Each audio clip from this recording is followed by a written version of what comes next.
I'm Amber. Welcome back to my channel. Today we are doing a book haul. My school that I worked at had another book fair, and I did a little bit of damage, probably more than last time. I mean, it looks about the same amount as last time, but I think the books were just like more expensive. I got less from like the $5 section and more from like the other sections. So yeah, I got another stack of like basically creepy books because I'm in the mood for that lately. Um and yeah, I think we should just get started. We'll start with this one. This one is called The Buried. It is by Melissa Gray. I was attracted by the cover, and then I always read the back, just because I want to see like what exactly I'm getting into if I really want to buy it. You Must Never Go Outside. And this reminded me of, that one movie. It's this girl, and then there's the guy who I think he plays Fred Flintstone for sure, and like she's like stuck down there with him, and he like trapped her down there but is like also saving her life because there's aliens up above, but she wants to get out, and like there's another guy there and he dies, and then there's like this acid that he like kills people with, and all these things. I think it's like something, the bunker, I don't know. And then she escapes and she goes outside and there's actual aliens. And there's the other one where it's like a bunch of like, it's like something like The Psychologist or something like that, The Theorist. And it's a bunch of students and they talk about like, what if it was the end of the world, like who would you have like stay in the bunker with you. Like this is like that kind of vibe. I don't know if like I don't know the names of the movies. But it says 10 years ago, disaster struck the remote town of Indigo Falls. A horrific event drove the residents underground into shelters that keep them safe from the danger on the surface. No one speaks about what happened that fateful day, but even the youngest remember the fear and, most of all, the searing pain when sunlight touched their skin. Now a handful of families inhabit this bunker together, guided by a charismatic leader named Dr. Imogen Morgan. There are many rules Dr. Morgan has instilled to govern life below ground. You must always tell the truth. You must avoid the light of the sun.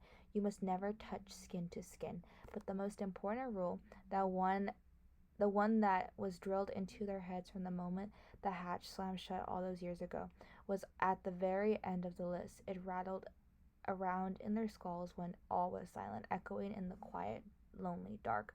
You must never go outside. So yeah, again, it's a kids book fair, but like there's a couple like more mature ones this time, so I'm excited about this one. It got a little damaged on the way over here. I don't know how, but looking forward to that one. Um, should I just do like all the spooky ones first? Sure, why not? This one reminded me of Pretty Little Liars. And I Know What You Did Last Summer. It's I Know Your Secret.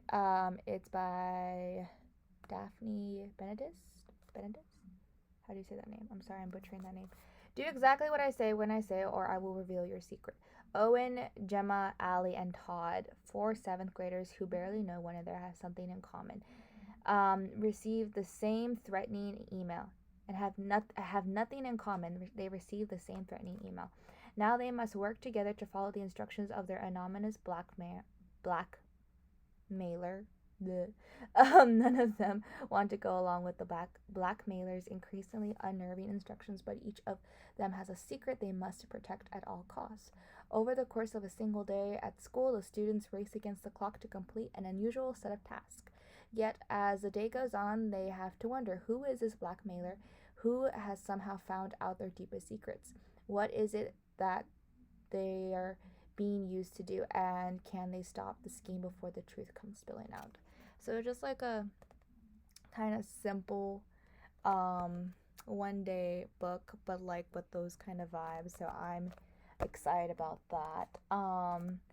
And yeah, like a lot of these books honestly reminded me of others, which is fine, but like I hope it's not like a complete like retelling. This one caught my attention because it reminded me of kind of like what is it, the Sarah Dessen books or Sarah Dessen? But it's like spooky, but also like kind of like a young adult kind of lovey-dovey chick flick kind of thing. It's called Pretend She's Here. And who's the author? Harlan Coben. Coben. Harlan Coben. I'm doing terrible. Okay. Emily Longergan's best friend died last year. Okay. And Emily hasn't stopped grieving. Lizzie Porter was lively, loud, and fun. Emily's better half. Emily can't accept that she's gone. When Lizzie's parents and her sister come back to town to visit, Emily's hardened to see them. The Porters understand her pain. They miss Lizzie desperately too. Desperately enough to do something crazy, something unthinkable. Suddenly, Emily's life is hurtling toward a very dark place, and she's not sure she'll ever be able to return to what she once knew was real. New York Times bestselling author Luann Rice delivers a breathless, I guess that's okay, unputdownable story of suspense, secrets, and the strength that love gives us to survive the most shocking of circumstances. So, there's that one. Book fair finds, like if you find a really good find, like they're usually my favorite. You can find some really, really good books. I remember one book fair when I was in school. I got it was called Wish, and it reminds me a lot of that book. Like it was just kind of like the twin sister had died, and suddenly like there's all these magical elements, and she could see her dead sister. So I'm curious to see what this is about, because it kind of has that kind of vibe to it, but then it also has like another vibe because I don't know exactly what this crazy element is, so I am excited. So there's that one, and we did that one. These are all gonna fall if I don't organize them. This one I got because it reminded me of Vampire Diaries, just like I couldn't like not get it. It's from Mary Downing Hahn. A challenging tale. It's called Guest. Truth to tell, it scared me to think of going off on my own. I've never been farther from home than Lower Hexham. Just a mile down the road, on the other side of the village, was Mirkwood, where even the bravest boys dared not go, and beyond Mirkwood were the dark lands. If it hadn't been for me, my brother would be in my mom's arms, and the challenging and the changeling would be well when wherever he should be, not here. Changeling. So no matter how scared I was, I had to make things right. Me, Molly, Cloverwell, all by myself, I would rescue my baby brother. So it's like a little spooky kind of like, I don't really know what it's about, but I'm excited. It's got, I guess, some supernatural elements. All these town names. There's so many weird town names in these books. And again, young adult, fairly big spacing. But I'm excited. I just don't think the back gives me a lot to go on. But yeah, it gave me Vampire Diary vibes. I don't know what it was. I think it was just like, this reminded me of Damon, like in the first episode. So I don't know. We'll give it a go, and hopefully it'll be good. I want to know what this changeling is. Maybe it's an alien. Who knows? So next I have a lot of them. Like, I love creepy, watery ghost stories. Like, those are my cup of tea. Like, if it has to do, I'm gonna sound horrible. If it has to do with someone drowning in lake, pool, ocean, wherever, if there's rain involved, like spooky kind of like mirrors, water, all that stuff, I am in. The children ones scare me, but I still love them. I prefer the teenage ones, the teenagers that like pass away and it's like spooky and like it's like they drowned in the lake. Like those I love. So this one, the cover is simply gorgeous. I love it. It's called Mine. It's a New York Times best-selling author, Delilah S. Dawson. Absolutely Hide Under the Covers terrifying. I loved Absolutely Hide Under the Covers terrifying. I loved it. Sorry, my thing broke up. I don't know if I repeated that twice. Lily's new house is a real nightmare. Lily Horne is a drama queen. It's helped her rise to stardom in the school play, but it's also landed her in trouble. Her parents warn her that Florida has to be different, a fresh start, no theatrics. Ooh, some Florida, yes. But this time the drama is coming for her. The Horns' new house is awful. The pool is full of slime, the dock is rotten, and the swamp creeps closer every day. But worst of all, the house isn't empty. It's packed full of trash, memories, and Lily begins to fear the ghost of the girl who lived there before her. And whatever is witty in the shadows wants to come and play.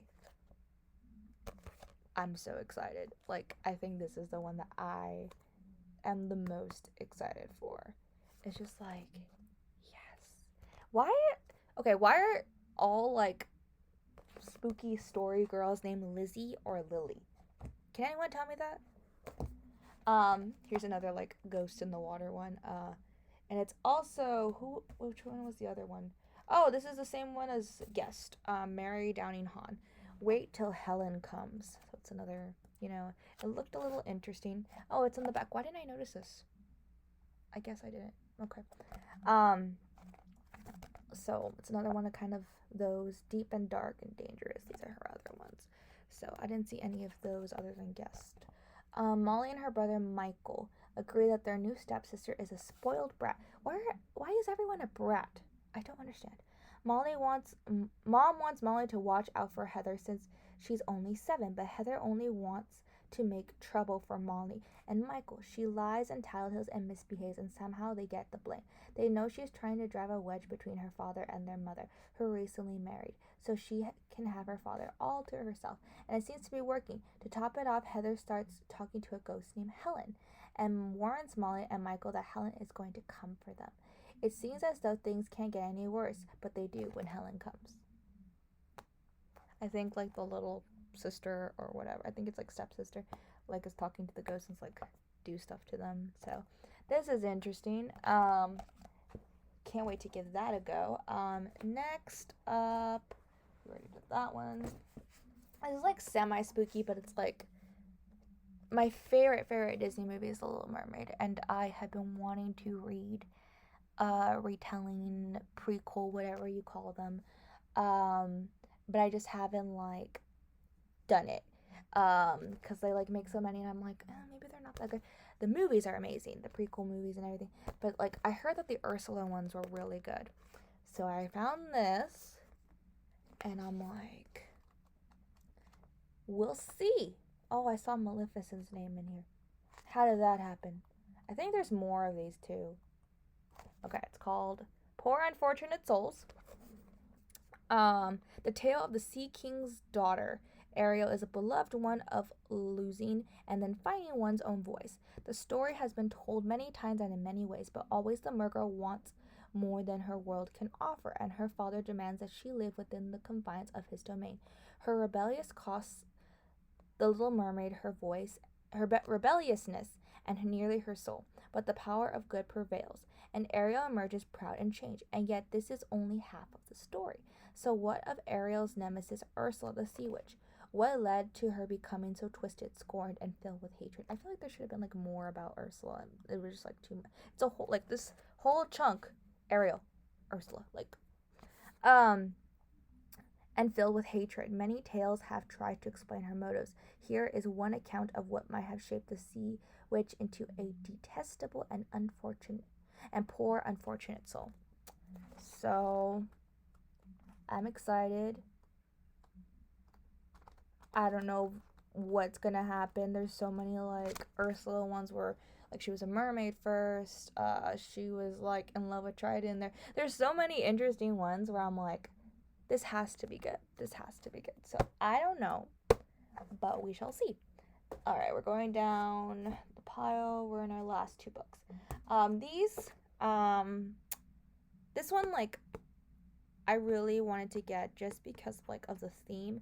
There was this one movie, I think it's an older movie, where, like, they rape people, like, on like social media, or like, and then it reminded me of the circle too, kind of thing.